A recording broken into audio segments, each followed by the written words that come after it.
Students, कैसे हैं आप। आज हम कंटिन्यू करेंगे वेक्टर्स। वेक्टर का हम बेसिक पढ़ चुके हैं, बिल्कुल वेक्टर का बेसिक, उसके टाइप्स पढ़े थे हमने। Equal vector, negative vector, coinitial vector, coplanar vector, localised vector, non localised vector, unit vector, modulus of vector. अब इसके बाद ये था बेसिक, यहां तक कोई इशू था भी नहीं। अब पढ़ने का इशू अब स्टार्ट होता है। अब हमें करना है, सबसे पहले पता होना चाहिए हमें क्या, पोजीशन वेक्टर। क्या पता होना चाहिए? Position vector. कि सर पोजीशन वेक्टर है क्या? सुनिए, हमने लेना है कोऑर्डिनेट सिस्टम, ले लिया, एक्स वाई जेड कोऑर्डिनेट ले लिया, एक पॉइंट कंसीडर किया कहीं पर भी स्पेस में। आप चाहो, जरूरी नहीं कि एक्स वाई जेड लेना है, दो कोऑर्डिनेट भी ले सकते हो, एक्स वाई भी ले सकते हो, वाई जेड भी ले सकते हो, दो भी ले सकते हो, एक्सिस तीन भी ले सकते हो, और रैंडमली एक पॉइंट कहीं पर भी पुट कर दीजिए। स्पेस में रखना है स्पेस में रख दीजिए, दो कोऑर्डिनेट सिस्टम में रखना है दो कोऑर्डिनेट सिस्टम में रख दीजिए। ओरिजिन से ये डिस्टेंस डायरेक्ट, ये जो डिस्टेंस होगा ना, वो क्या होगा? इसका position vector, that can be represented by R vector. Clear? ठीक। अब कहते हैं सर बात ऐसी है, पोजीशन वेक्टर तो मेरे को समझ में आ गया। अब बात करते हैं डिस्प्लेसमेंट वेक्टर। अब देखिए, हम आए, एक पोजीशन ये रही, एक बॉडी का नाम लिया ए, ये पोजीशन है इसकी, और ए का पोजीशन वेक्टर क्या है? r1। एक पॉइंट लिया बी, और इसका इससे मिला दिया डिस्टेंस, और बी का पोजीशन वेक्टर कितना? r2। देखिएगा, मैंने बोला ओरिजिन से डिस्टेंस, ओरिजिन से ए का डिस्टेंस है r1, ओरिजिन से बी का डिस्टेंस है r2। तो ए का जो पोजीशन वेक्टर है वो कौन है? r1, और बी का पोजीशन वेक्टर कौन है? r2। क्लियर? अब सुनिए, ये जो दोनों के बीच का डिस्टेंस है, दिस इज कॉल्ड डिस्प्लेसमेंट। इसे क्या बोलेंगे? Displacement vector. Is that clear? समझ में आ गया?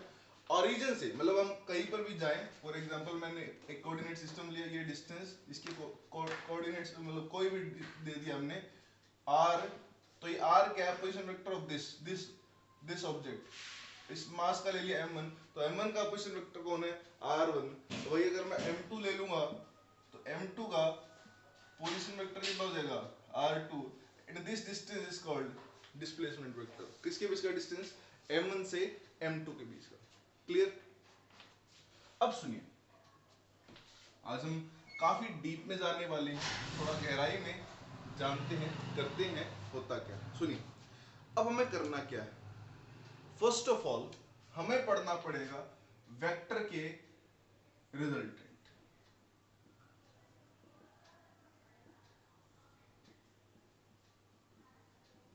सबसे बेहतरीन चीज इस वेक्टर में रिजल्टेंट क्या होता है सर?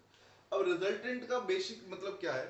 मान लीजिए हम स्विम कर रहे हैं, तो दोनों हाथों से मैंने अपने फोर्स लगाया, पानी को कहाँ किया? पीछे।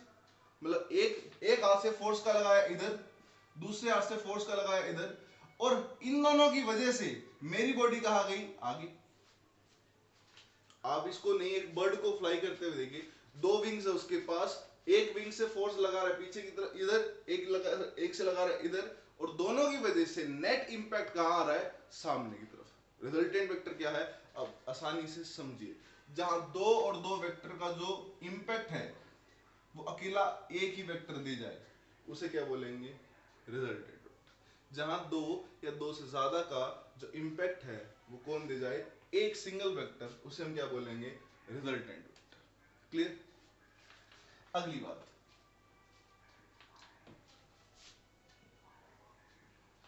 बात, मैं वेक्टर को सिंपली ऐड नहीं कर सकता। तो बेटा आज हमने एडिशन का प्रोसेस समझना है कि वेक्टर को हम आसानी से ऐड क्यों नहीं कर सकते, और अगर हम आसानी से नहीं कर सकते तो ऐसी कौन सी चीज है जिसकी वजह से मैं वेक्टर को ऐड करूं। तो ध्यान से समझने मेरी बात। देखिए, मैं पहले एक टर्म समझाता हूं। एक वेक्टर ये रहा, दूसरा वेक्टर ये रहा, दो वेक्टर। देखो अभी आपने रिलेटिव वेलोसिटी किया था, याद होगा, जब दो बॉडी अलग अलग वेलोसिटी से या सेम वेलोसिटी से एक ही डायरेक्शन में जा रहे हैं, तो उसमें से एक में से दूसरी वेलोसिटी माइनस हो रही थी, कुछ ऐसी बात है। और जब अपोजिट जा रहे थे तो क्या हो रही थी? ऐड हो रही थी। लेकिन आप तो कहे कि यार यहाँ पे तो ऐड भी हो रहा है, सब्ट्रैक्ट भी हो रहा है। बेटा वेक्टर इजीली ना तो ऐड हो सकता है ना ही इजीली सब्ट्रैक्ट हो सकता है। अब ध्यान से सुनिए, कोई भी एक वेक्टर है, इसे बोलते हैं इसका टेल, क्या बोलते हैं, टेल, और इसे क्या बोलते हैं, इसका हेड, क्या बोलते हैं, हेड। कहानी क्लियर। अब करना क्या है, अगर दो वेक्टर पैरेलल हैं, चाहे सेम डायरेक्शन में हो चाहे अपोजिट में हो, फिर तो ये ऐड भी हो सकते हैं और सब्ट्रैक्ट भी हो सकते हैं, उसमें कोई इशू नहीं है। लेकिन अगर दो वेक्टर किसी एंगल पे, फॉर एग्जांपल एक वेक्टर ये रहा, एक वेक्टर ये रहा, अब बताइए, अब करके दिखाइए इसको ऐड, इसको इससे, अब करके दिखाइए सब्ट्रैक्ट, इसको इससे। ना ऐड कर सकते और ना ही क्या कर सकते, सब्ट्रैक्ट। तो हमारे पास एक सॉल्यूशन है इसका, क्या, हम क्या करेंगे, एक वेक्टर लिया हमने ए, देखो ध्यान से, दूसरा वेक्टर लिया बी, ये रहा, जहां कहीं भी पड़ा था उसी एंगल से उठाकर हमने यहां पर लगा दिया, ए के हेड से बी की टेल मिला दी। क्लियर। अब सुनना, अब हम कर रहे हैं, देखो एडिशन के बहुत सारे प्रोसेस हैं, फिलहाल हम कर रहे हैं triangular law of vector addition. यहां पर ट्रायंगुलर लॉ लगना है, कैसे लगता है, देखिए एक वेक्टर ए एक वेक्टर बी, अब दोनों का रिजल्टेंट चाहिए सर हमें। रिजल्टेंट कैसे आएगा, रिजल्टेंट सुनिए, दो वेक्टर अगर सेम ऑर्डर में है तो उनका जो रिजल्टेंट होगा वो ट्रायंगल की थर्ड साइड और अपोजिट ऑर्डर। नहीं समझ में आया, सुनिए, दो वेक्टर है ए और बी, देख कैसे जा रहे हैं, ऐसे एंटी क्लॉकवाइज, तो जो उनका रिजल्टेंट होगा, पहली बात वो होगा ट्रायंगल की थर्ड साइड,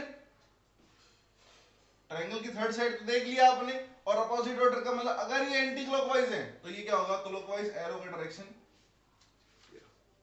क्लियर। और इन दोनों का रिजल्टेंट है ये आर। क्लियर। अब हमें इस आर की वैल्यू निकालनी है, ये है किसी एंगल पर बीटा, बीटा किसका एंगल है, रिजल्टेंट का। क्लियर, समझ गए ना। अब हम क्या करेंगे, देखिए, और ये है बी वेक्टर। क्लियर, हमने क्या किया, एक परपेंडिकुलर खींचा, इसको इससे मिला दिया, ठीक है, कोई दिक्कत। अब हम क्या करेंगे, नाम दे देंगे L M N O, triangle लिया L M N, sorry M N O, M N O, this is angle theta. अलग अलग चीजें हैं, ये बीटा और ये थीटा अलग अलग है बेटा, खुद ही देख लो, ये एंगल ये वाला है और ये एंगल ये वाला है, तो दोनों में फर्क है, ठीक है। तो इसी ट्रायंगल में क्या निकालेंगे, साइन थीटा। साइन थीटा का फॉर्मूला पता है क्या होता है, परपेंडिकुलर बाय हाइपोटेन्यूज। परपेंडिकुलर कितना, ओ एन, और हाइपोटेन्यूज कितना, ओ एम, और ओ एम की वैल्यू कितनी है, बी। तो यहां से ओ एन की वैल्यू क्या आ जाएगी, बी इधर जाकर मल्टीप्लाई हो जाएगा, तो ओ एन की वैल्यू क्या आ जाएगी, B sine theta. Mark this equation number 1। आसान है। अच्छा, अब क्या करना, ट्रायंगल है ना यही, कौन सा, एम एन ओ। अब इसी ट्रायंगल में क्या निकालना है, cos थीटा। cos थीटा का formula base by hypotenuse, base कितना, एम एन, और हाइपोटेन्यूज कितना, बी। तो एम एन की वैल्यू यहां से क्या आ गई, करना क्या है, बी इधर जाकर मल्टीप्लाई करना है, तो किसके मल्टीप्लाई हो जाएगा, cos थीटा के, तो क्या जाएगा, B cos theta. Mark this equation number 2। अब हमें ओ एन की वैल्यू आ गई, यहां पे लिख दूं, ओ एन की वैल्यू क्या लिख दूं, बी साइन थीटा, और एम एन की वैल्यू क्या लिख दूं, बी cos थीटा। कर लिया, नोट कर लिया यहां तक। मैं कर रहा हूं इसको रब, या एक काम करते, सुनिए, मैं रब नहीं कर रहा, मैं वहां पे कर रहा हूं। अब मैं करूंगा क्या, पूरा ट्रायंगल लूंगा, एल ओ एन, ट्रायंगल क्या लिया, L O N. Clear. Pythagoras हम लगा देते हैं, hypotenuse square is equal to base square plus perpendicular square. Hypotenuse कितना, एल ओ या O L which is equal to R, तो आर का स्क्वायर। अब बेस का स्क्वायर, बेस कितना, एल एन, एल एन कितना, this plus this, this is what A and this is what B cos theta, तो क्या जाएगा, A plus B cos theta का स्क्वायर, ये बेस का स्क्वायर हो गया, प्लस में परपेंडिकुलर का स्क्वायर, परपेंडिकुलर कितना, बी साइन थीटा, तो बी प्लस में B square sine square theta. Clear, किसी को कोई समस्या, कर रहा क्या देख लीजिए, हाइपोटेन्यूज का स्क्वायर, हाइपोटेन्यूज क्या है r, तो r का square is equal to base square, base कितना a प्लस बी उसका स्क्वायर, तो क्या हो गया a plus B cos theta का स्क्वायर, प्लस में परपेंडिकुलर का स्क्वायर, और परपेंडिकुलर क्या था b sin थीटा, उसका स्क्वायर कर दिया तो क्या होगा b square sin square theta. Clear. अब करना क्या है, स्क्वायर को खोल दीजिए, a प्लस बी के होल स्क्वायर की आइडेंटिटी लगेगी, क्या आएगा a square plus b square cos square theta plus 2ab cos theta plus b square sin square theta. Clear हो गया। अब देखना कुछ कॉमन आ रहा है, इसमें से और इसमें से कुछ कॉमन आ रहा है, पहले और लेफ्ट वाली टर्म को एज इट इज लिख लीजिए,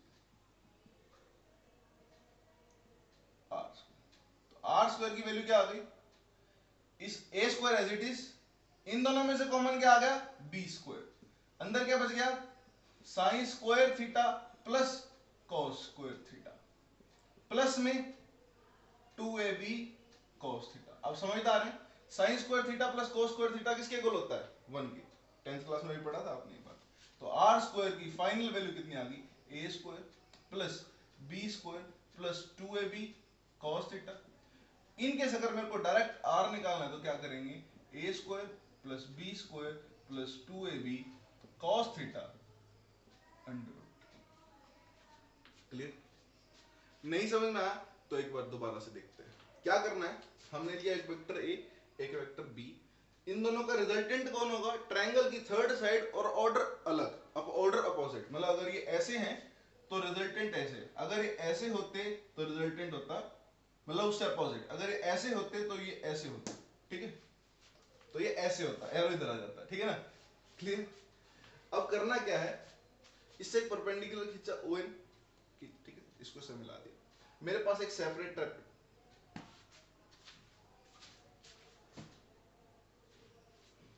मेरे पास एक सेपरेट ट्रायंगल भी बन गया, एक मिनट,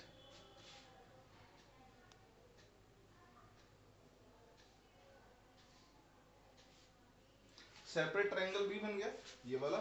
तो क्या करेंगे, इस ट्रायंगल को लेंगे, इस ट्रायंगल में एक बार sin थीटा निकाला, एक बार cos थीटा निकाला, हमारे इस ट्रायंगल में sin थीटा cos थीटा निकालने की वजह से ON और MN की वैल्यू दोनों की आ गई। क्लियर। अब हमने करना क्या, पूरा ट्रायंगल लिया OLN, इस ट्रायंगल में से हमने क्या लगाई, पाइथागोरस थ्योरम, बाय पाइथागोरस